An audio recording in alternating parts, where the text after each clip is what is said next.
سے supreme court سے استدعا کروں گا کہ جیسے پاکستان بار کونسل نے مطالبہ کیا ہے کہ ان آڈیو ٹیپس کی شفاف اور سائنٹیفک تحقیقات ہونی چاہیے. اگر یہ ٹیپس جھوٹی ہیں تو جس شخص نے عدلیہ کے کردار کو داغدار کرنے کی کوشش کی ہے اس تک پہنچنا چاہیے اور اسے سزا ملنی چاہیے.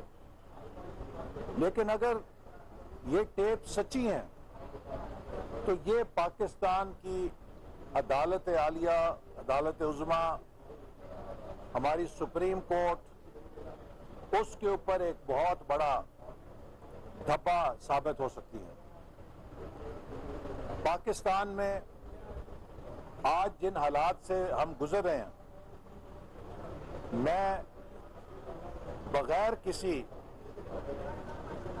ڈر خوف کے کہہ سکتا ہوں کہ پاکستان کی موجودہ صورتحال کی بنیاد 2017 میں تب رکھی گئی جب نواز شریف صاحب کو ایک بے بنیاد اور فرضی کہانی کے اوپر نااہل قرار دیا گیا.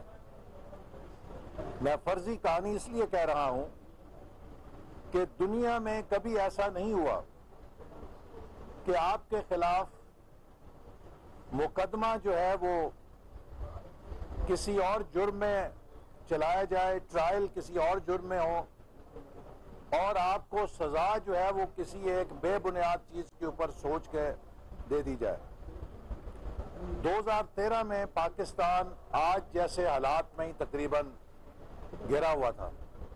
مہنگائی بے قابو تھی، ملک میں ہر روز خودکش بمبار پھٹتا تھا، ملک 16-18 گھنٹے اندھیروں میں ڈوبا ہوا تھا. نواز شریف صاحب کی قیادت میں ہم نے پاکستان کو وہاں سے اٹھایا اور 3 سے 4 سالوں میں ملک میں 11,000 میگا واٹ بجلی کے نئے منصوبے لگائے، جبکہ 67 سالوں میں صرف 18,000 میگا واٹ بجلی کے منصوبے لگے تھے. 4-5 سالوں میں 2,000 کلومیٹر سے زیادہ موٹر ویز کا جال ملک کے اندر پھیلا دیا. تقریباً 3 سالوں کے اندر چین کے صدر کا دورہ جو 1 سال ملتوی ہوا 2014 سے 15 تک، لیکن ان کے آنے کے بعد 3 سالوں میں 29 ارب ڈالر کی چینی سرمایہ کاری پاکستان میں ممکن بنا کے ہم نے پاکستان کی دنیا میں شناخت بدل دی تھی. وہ ملک جسے دہشت گردی کی ہماج گاہ قرار دیا جاتا تھا اسے اربوں ڈالر کی سرمایہ کاری کی ہماج گاہ قرار دیا جانے لگا. امریکہ، جاپان، یورپ سب کے سفیر ہمارے ساتھ مل کر ایک ہی مطالبہ کرتے تھے کہ ہمارے ملک کی کمپنیاں پاکستان میں سی پیک کے ساتھ کیسے اشتراک کر سکتی ہیں. 2017-18 میں پوری دنیا سے پاکستانی پاکستان کی طرف واپس آنا شروع ہو گئے تھے کہ ہم کہیں اس ایکشن میں پیچھے نہ رہ جائیں کہ ملک اب سمت پہ چل پڑا ہے، ملک کو ڈائریکشن مل گئی ہے، اس کی پشت کے اوپر سی پیک جیسا بڑا انجن چل رہا ہے اور اب پاکستان ٹیک آف کرنے لگا ہے. اس موقع پر عمران نیازی کے ساتھ مل کر جو ملک میں کھیل کھیلا گیا اور سپریم کورٹ نے نواز شریف صاحب کے خلاف جس طرح مقدمہ چلایا اور جس طرح اس مقدمے کی کارروائی ہوئی، میں دعوے سے کہہ سکتا ہوں کہ آج سے 10 سال بعد، 20 سال بعد پاکستان کی تاریخ ان فیصلوں پہ اسی طرح روئے گی جس طرح جسٹس منیر کے فیصلوں پر آج قانون کی کتابیں نوحہ کرتی ہیں.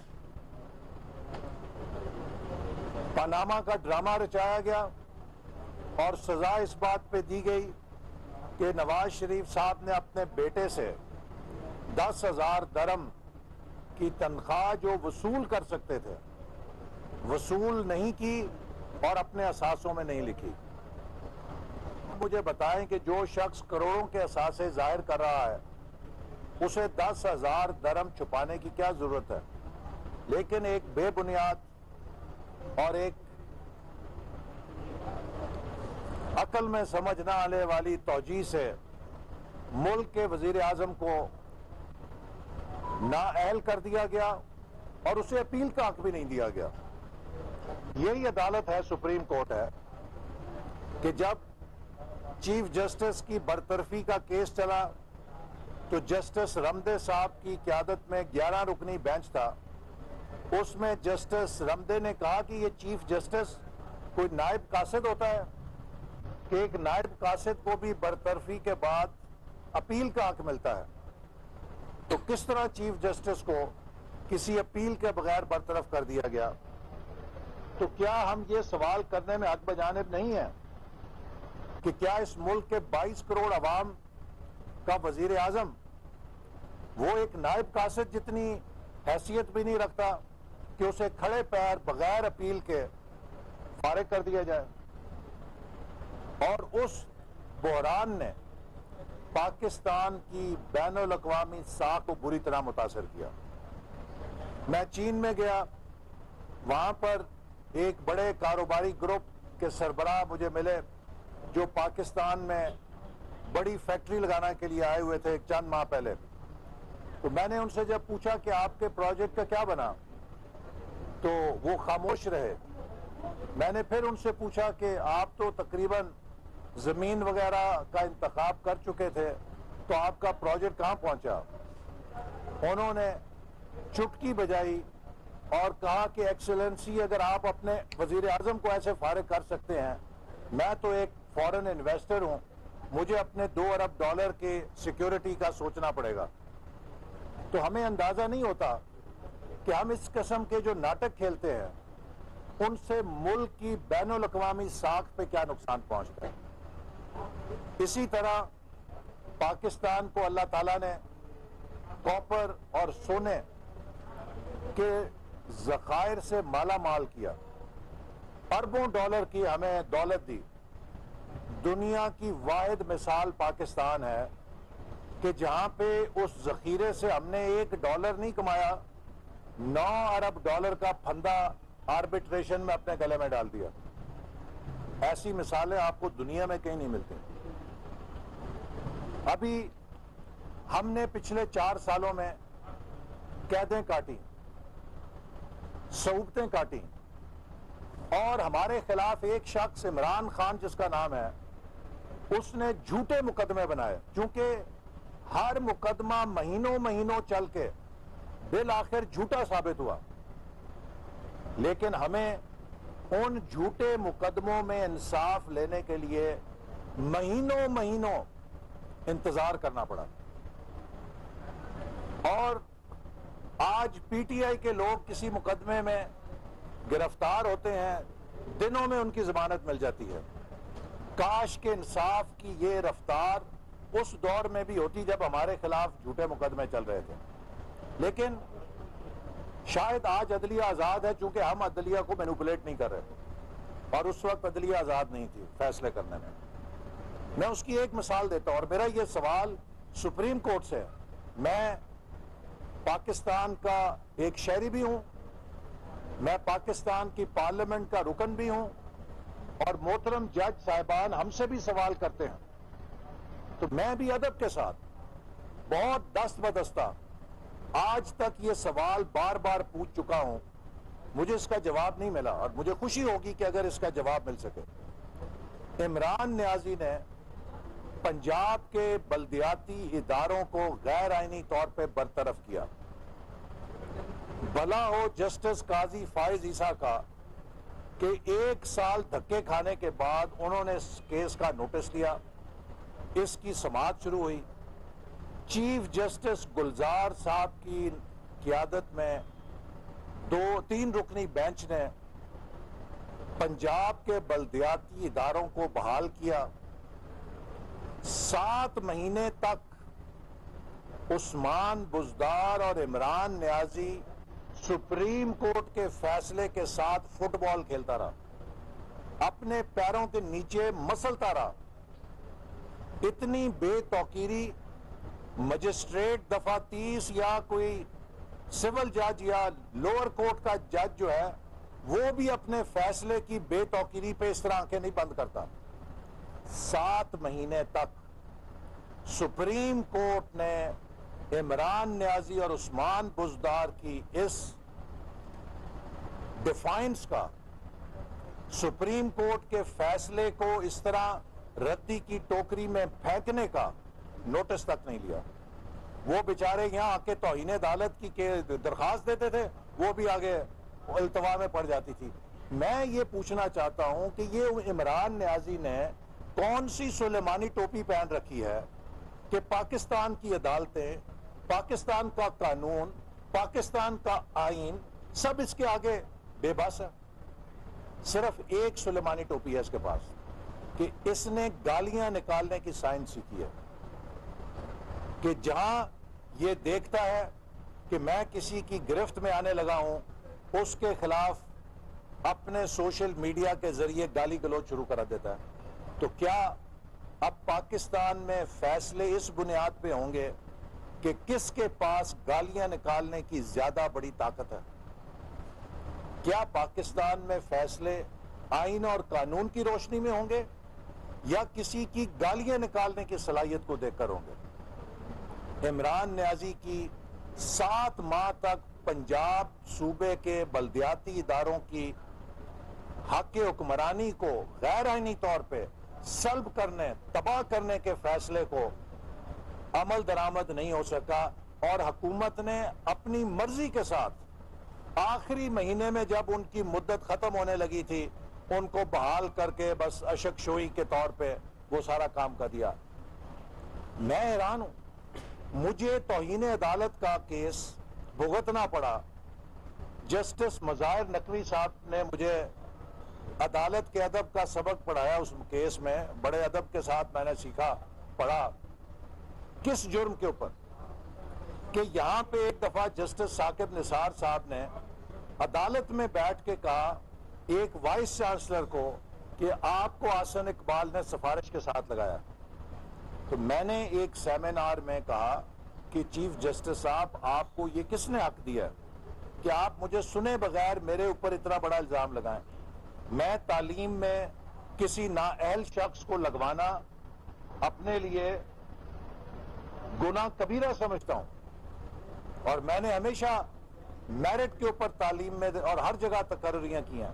تو آپ نے مجھے سنے بغیر، ہماری بھی عزت ہے، اگر آپ کی عزت ہے تو ہماری بھی عزت ہے، آپ نے اتنا بڑا الزام مجھ پہ لگا دیا. لو جی، اتنے کلپ کے اوپر مجھے توہین عدالت کا نوٹس مل گیا، اور 4 مہینے تقریباً وہ چلا، اور جو ہزیمت میں نے اس کیس کے درمیان سنی، مجھے اعظم نذیر تارڑ صاحب میرے وکیل تھے، وہ کہتے تھے بس آنکھیں بند کر کے سنی جائیں، آپ نے آرگو کیا تو آپ پھنس جائیں گے. بہرحال وہ کسی طرح اس سے چھٹے ہم نکلے.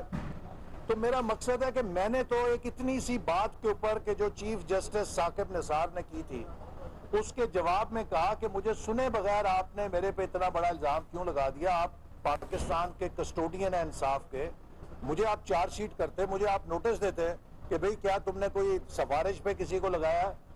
آپ نے میرے خلاف ایک فیصلہ بینچ میں دے دیا کہ میں سفارشیں کرتا ہوں وائس چانسلر کی.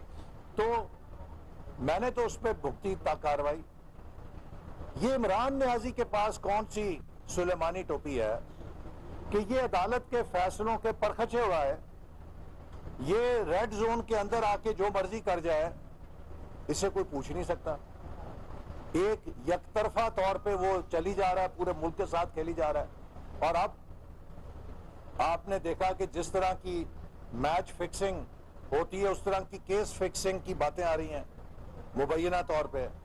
یہ نہایت ہی سنگین واقعہ ہے. ہم پاکستان کی سپریم کورٹ کا ادب کرتے ہیں، کیونکہ اگر سپریم کورٹ بے توقیر ہوگی تو رول آف لا بے توقیر ہو جائے گا. میں چیف جسٹس صاحب سے التجا کرتا ہوں کہ آپ کے کاندھوں کے اوپر بہت بڑی ذمہ داری ہے. اس ادارے کو کسی قسم کے تنازع سے بالا تر رکھنا ہر پاکستانی شہری کی خواہش ہے. یہ ٹیپس جو آئی ہیں یہ معمولی ٹیپس نہیں ہیں. انہوں نے نظام عدل کے اوپر ایک بہت بڑا سوالیہ نشان لگایا ہے. اگر یہ جھوٹی ہیں تو جس نے یہ سوال لگایا ہے اسے قرار واقعی سزا ملنی چاہیے، اور اگر یہ سچی ہیں تو پھر میں سمجھتا ہوں کہ اس ٹیپ کے کرداروں کو اپنے اس کردار کے لیے جواب دہ ہونا چاہیے. چونکہ پاکستان جن بحرانوں میں گھرا ہوا ہے اس میں ہم مزید عدالتی تنازعات کے متحمل نہیں ہو سکتے. اور آخر میں دست بدستہ کہوں گا کہ آج ہم اس مقام پہ کھڑے ہیں، اس بدترین معاشی بحران پہ کھڑے ہیں. جب ہم نے حکومت سنبھالی تھی تو میں نے وزیر اعظم صاحب سے کہا تھا کہ 3 اداروں کو جا کے پریزنٹیشن دیں جیسے ہینڈنگ اوور ٹیکنگ اوور ہوتی ہے، اور انہیں بتائیں کہ ہمیں کیا کھاتے مل رہے ہیں. ایک سپریم کورٹ کو، ایک جی ایچ کیو کو، اور ایک فیڈریشن آف چیمبرز، پاکستان کے جو چیمبرز کی فیڈریشن ہے پرائیویٹ سیکٹر کراچی میں. تو میں نے اس وقت انہیں تجویز دی تھی کہ ان تینوں کو جا کے یہ پریزنٹیشن ضرور دیں کہ ہمیں کیا اکاؤنٹس مل رہے ہیں اور اگلے 2 سالوں میں اس ملک کے کیا حالات ہوں گے ان اکاؤنٹس کے نتیجے میں. انہوں نے اپنی وزاداری کے اندر ویسا نہیں کیا، لیکن میں سمجھتا ہوں کہ ہم سب کو اندازہ ہونا چاہیے کہ آج پاکستان اپنی تاریخ کے one of the worst economic crisis سے گزر رہا ہے. اور اگر ہم نے ملک کی سالمیت، ملک کی خود مختاری کا دفاع کرنا ہے تو ہمیں پاکستان کو آئینی حکمرانی کے راستے پہ ڈالنا ہے. پاکستان کے تمام سٹیک ہولڈرز کو، سیاستدان، اسٹیبلشمنٹ، عدلیہ اور بیوروکریسی، سب کو اپنے اپنے کردار کا جائزہ لینا چاہیے اور سب کو آئین کے مطابق اپنا کردار ادا کرنا چاہیے. اپنی پسند ناپسند سے بالا تر ہو کے کردار ادا کرنا چاہیے. ہماری پسند کا محور صرف یہ ملک پاکستان ہونا چاہیے. آج بدقسمتی ہے کہ وہ شخص الزام تراشیاں کر رہا ہے جو پاکستان کو اس مقام پہ پہنچانے کے قابل ہے، کہ لائق ہے، ذمہ دار ہے.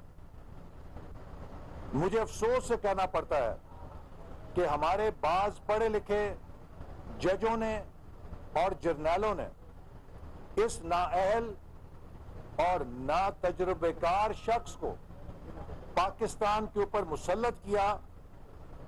اپنی 40-50 لاکھ کی گاڑی کے اوپر تو وہ ان ٹرینڈ ڈرائیور نہیں بٹھائیں گے.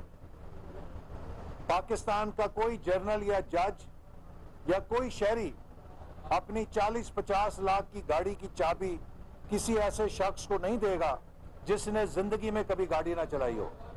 لیکن اس ملک کی چابیاں ایک ایسے شخص کے ہاتھ میں دے دی گئیں جس نے کبھی یونین کاؤنسل نہیں چلائی تھی. جیسے ایک ان ٹرینڈ ڈرائیور گاڑی کا ایکسیڈنٹ کرتا ہے، اپنا سر بھی پھاڑتا ہے اور گاڑی بھی چکنا چور کرتا ہے، آج عمران نیازی بھی اپنا سر پھاڑ کے بیٹھا ہے اور اس گاڑی کا بھی چکنا چور کر کے ہمارے حوالے کر گیا. تو اگر ہم نے یہاں سے نکلنا ہے تو ہم سب کو ایک ذمہ داری کے ساتھ اپنا کردار ادا کرنا ہے. سیاسی تنازعات سے بچنا ہے، ملک میں استحکام کے لیے کام کرنا ہے، ملک میں امن کو برقرار رکھنا ہے اور ملک کی معاشی بحالی کے لیے کسی نئے کانفلکٹ کو، کسی نئے بحران کو پیدا نہیں ہونے دینا. عدلیہ اپنا کام کرے، انتظامیہ اپنا کام کرے اور پارلیمنٹ اپنا کام کرے، یہی جمہوریت کا حسن ہے. لیکن جہاں کوئی ادارہ دوسرے کے کام میں مداخلت کرے گا تو اس کے نتائج جو ہیں وہ